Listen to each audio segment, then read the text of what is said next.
그 경우는 10중 8구 기본적인 개념 이해가 문제였다. 그래서 여러분 교차 탄력성 그러는데 솔직히 교차 탄력성이 뭡니까? 라고 물어보면 쉽게 답하지 못하는 분들이 많습니다. 자, 여기서 다시 한번 교차 탄력성은 뭐예요?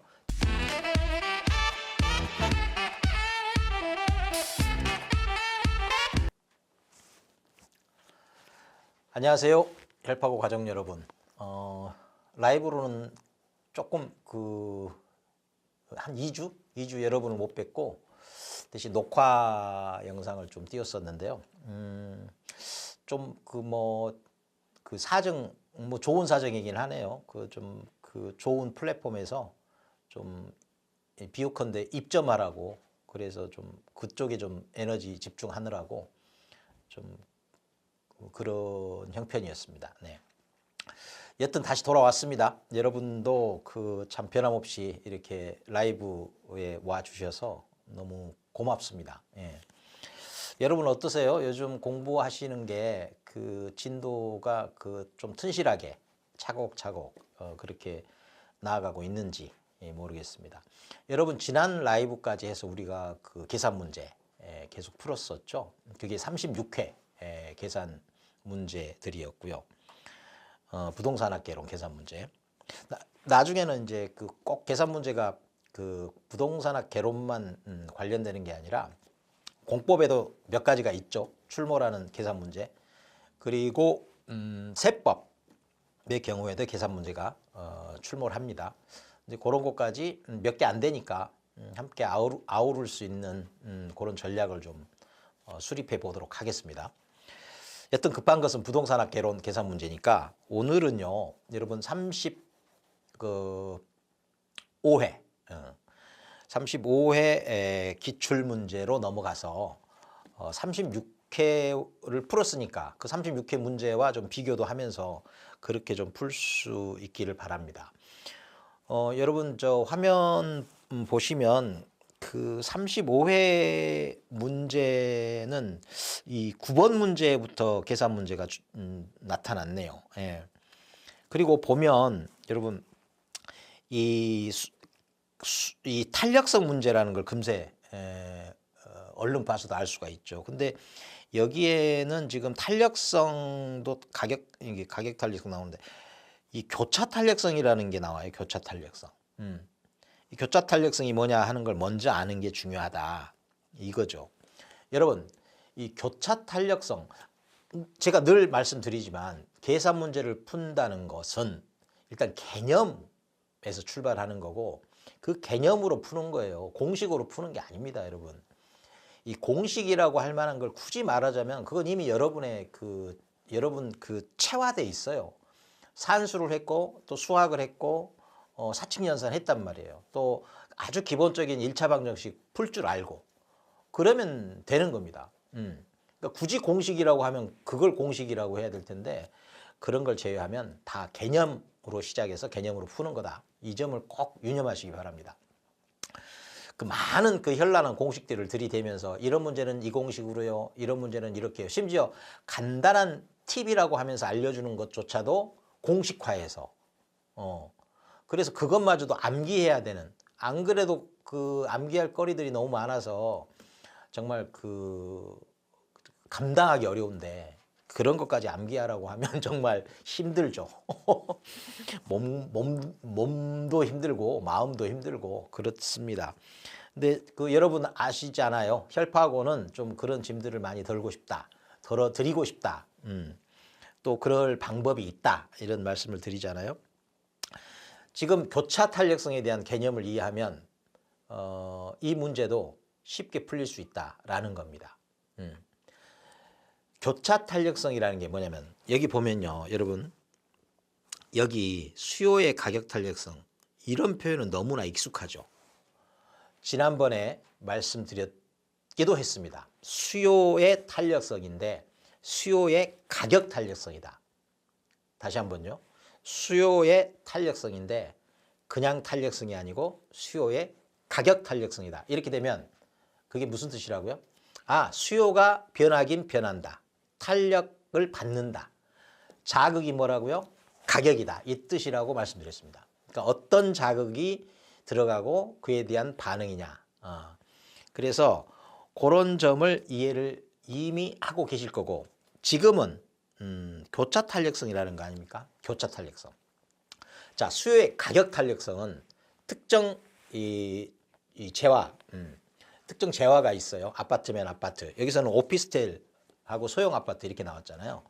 이 소형 아파트의 가격 그리고 그 가격 변동에 따라서 그 소형 아파트의 수요량, 이러면 그냥 소형 아파트의 수요, 그 수요의 가격 탄력성 이렇게 표현하면 돼요. 그런데 이 소형 아파트 말고 이 소형 아파트와 모종의 그 관련을 갖는 연관되는 재화가 또 하나 있는 거예요. 여기서는 오피스텔이 됩니다.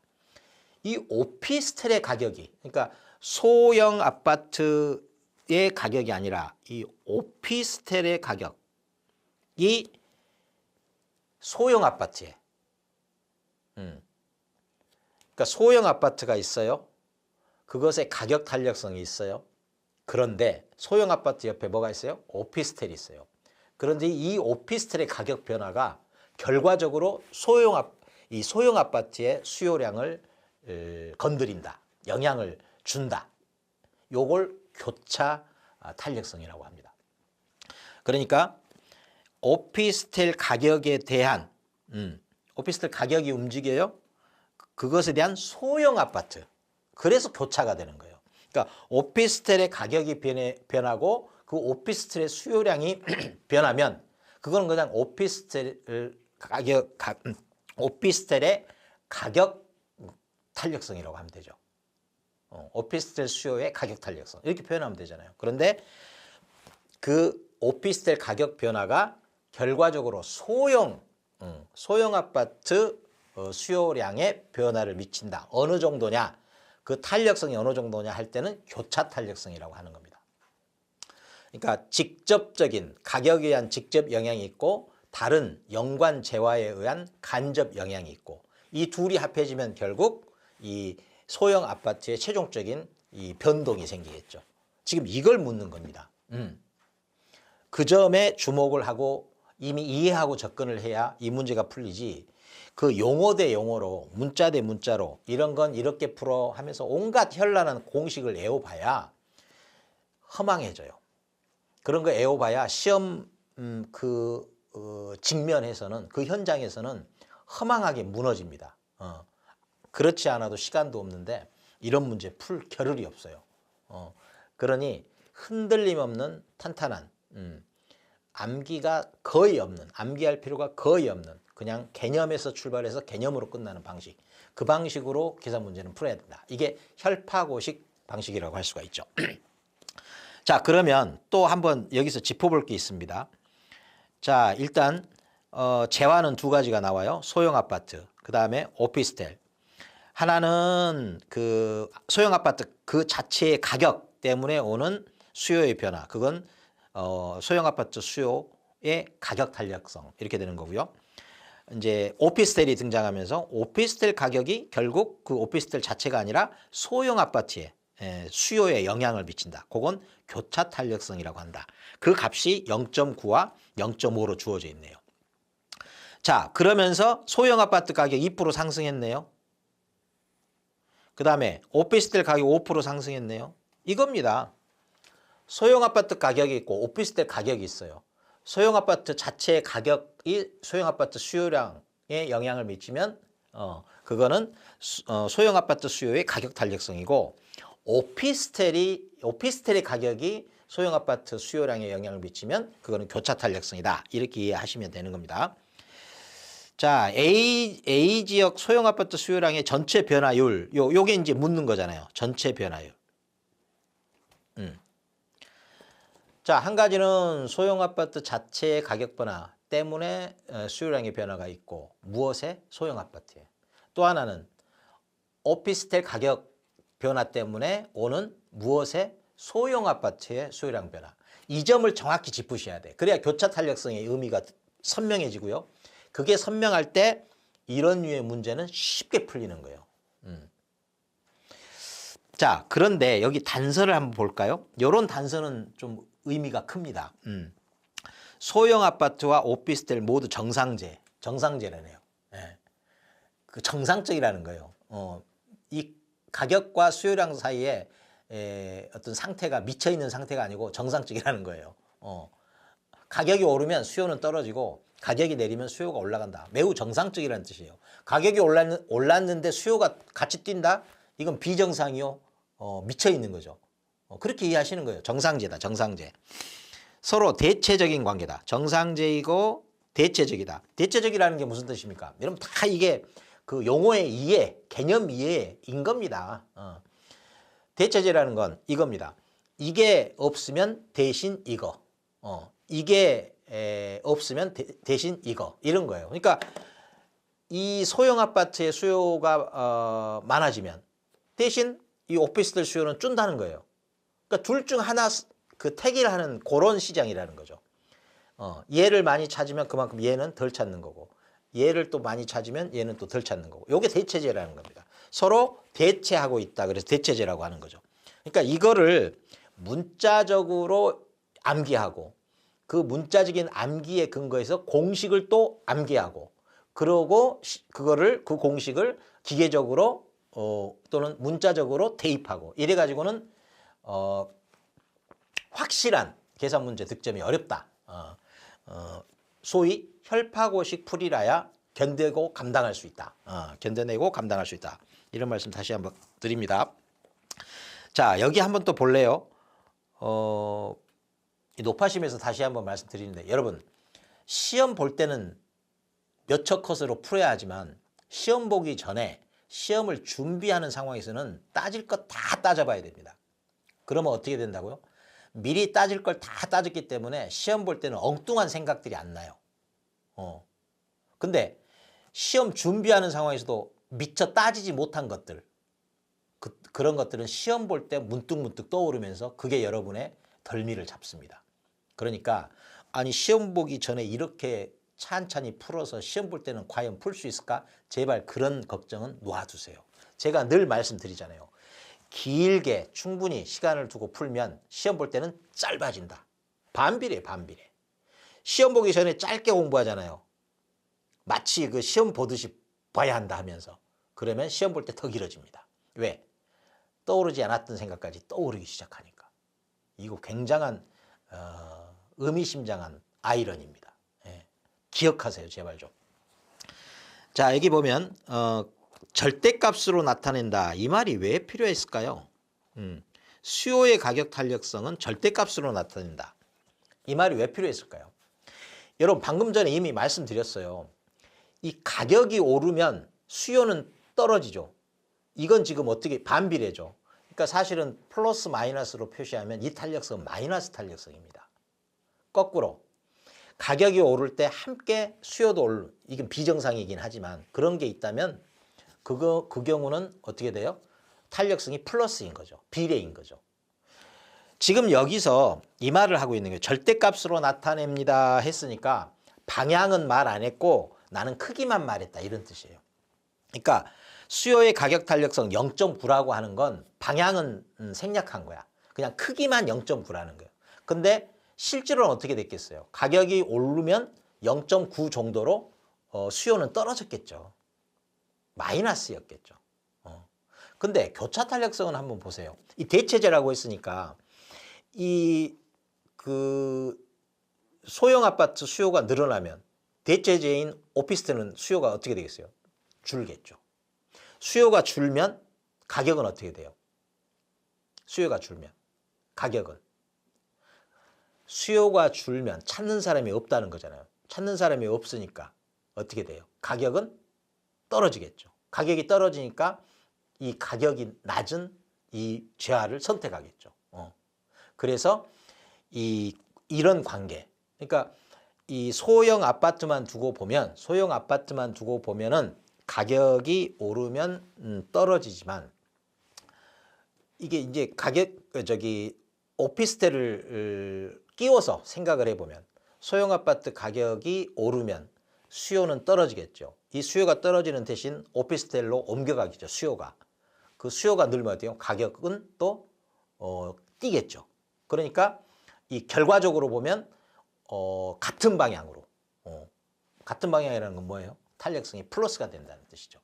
요 관계만 정확히 이해하면 여러분이 교차 탄력성은 충분히 이해하고 풀 수가 있다. 자, 그래서 요건 이렇게 금세 사실은 이 개념을 정확히 이해하고 있으면 이렇게 되는 거죠. 사실 0.9의 가격 변동이 생기면 0.9가 이제 탄력성이잖아요. 이 2% 상승했다고 그러니까 2% 그러니까 2% 상승하면 여기에 2%가 있고 여기에 0.9 정도의 탄력을 받아서 수요가 변동을 한단 말이에요. 그런데 여러분 이 원래 이건 이제 0.9라는 건 절대값으로 표현했을 뿐 방향이 있다 그랬죠. 그 방향은 반대 방향이니까 마이너스 수요량이 감소한다는 거예요. 감소. 예.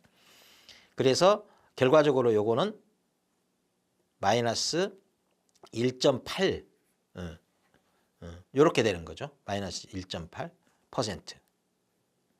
그런데요. 오피스텔 가격이 5% 상승했다면은 오피스텔 가격이 5% 상승했다면은 그리고 탄력성은 지금 교착 탄력성이 0.5라고 주어졌잖아요. 0.5. 여기 0.5. 아까는 0.9였고요. 그런데 이거는 마이너스가 붙을 필요가 있겠습니까? 없겠습니까? 필요가 없죠. 왜냐하면 이게 교차 탄력성이니까 그리고 대체제니까 오피스텔 가격이 오르면 오피스텔 가격이 오르죠. 그러면 오피스텔 수요가 떨어지죠. 오피스텔 수요가 떨어지면 뭐의 수요가 늘겠어요? 소형 아파트 수요가 늘겠죠. 수요가 느니까 따라서 뭐예요? 가격은 오르겠죠. 그러니까 가격 대 가격으로 보면은 이렇게 같은 방향이라는 거예요.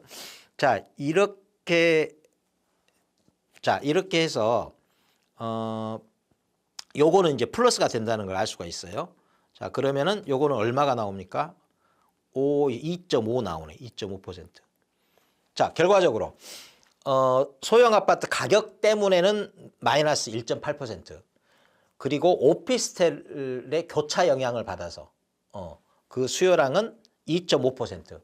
그러면 요 둘을 더하면 어떻게 됩니까? 0.7%. 금세 답이 나오는 거죠. 자, 어떻습니까, 여러분? 이 대체제라는 이 단서 그리고 정상제라는 이 단서 이게 매우 중요하다는 걸 알겠죠.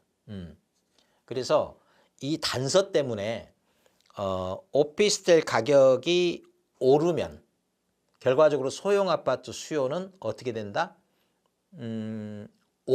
늘어난다, 증가한다. 이렇게. 그래서 오피스텔 가격 기준으로 소형 아파트 수요를 따져보면 이 교차입니다. 결국 같은 방향이다. 그런데 소형 아파트 자체만 보면 가격이 오르면 정도는 0.9지만 밑으로 떨어진다. 감소한다. 요게 제일 중요한 거죠.